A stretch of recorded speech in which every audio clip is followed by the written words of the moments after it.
The Wisconsin High School Model UN Conference, held at UWM, showcased over 700 students from across southeastern Wisconsin. Its purpose? To create a learning and quality global educational experience. One of the schools, or I should say teams in attendance and new to the game, was Milwaukee High School of Languages. To get ready, they practice at their school. So points or motions. We believe that they should not be able to pay taxes so that they may be able to help themselves more than the green and yellow ones. Mexico requests a moderated caucus. A motion for moderated caucus. Any seconds? A second would be someone that agrees. Thank you. The delegate from Congo, would you like to yield your time to the chair or to questions? I yield my time to questions. Typically, you would have a certain time limit. Deanna Wolf from UWM came over and lent a hand. So we're not really looking for them just to understand all of how the United Nations works, but really how to develop their own skills on investigating issues, recognizing perspectives, communicating and taking action. So we really look at it as a much bigger global education experience. And Dr. Sadiq Isiaku shared his insights with the students. Poor countries seem to be more generous with what is happening in the world today, with the refugee crisis. Do you think that the crises are an effect of global warming? Oh, that's a challenging one. I'm very data-driven. That's the way I think, okay? If I cannot support an argument with data, I'm very cautious about the way I talk about it. These kids are making a connection between a language and a place, a country and a culture, and also the activities or the things that are going around in that place. These kids are getting a first-hand information about what it takes to be a global citizen. And you can hear one of the questions from the kids was about my global perspective. So they are understanding that, they get that there is a global perspective and there is a local perspective. You have a tall order ahead.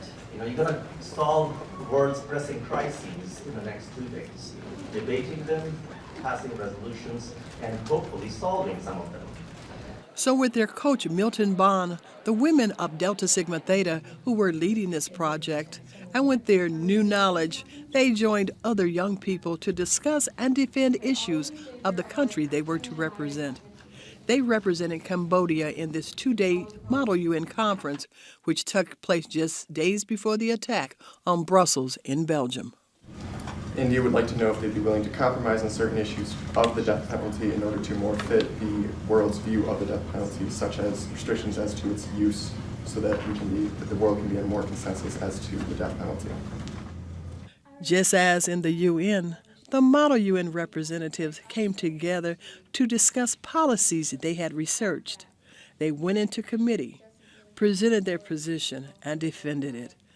These students were learning how to verbally defend an issue they had researched, backed up by their skills and knowledge of parliamentary procedure.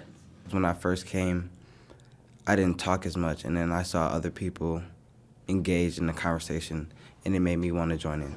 All those in favor of changing the agenda to 3.1, 1.1, then as printed, please raise your placards now in favor of changing the agenda.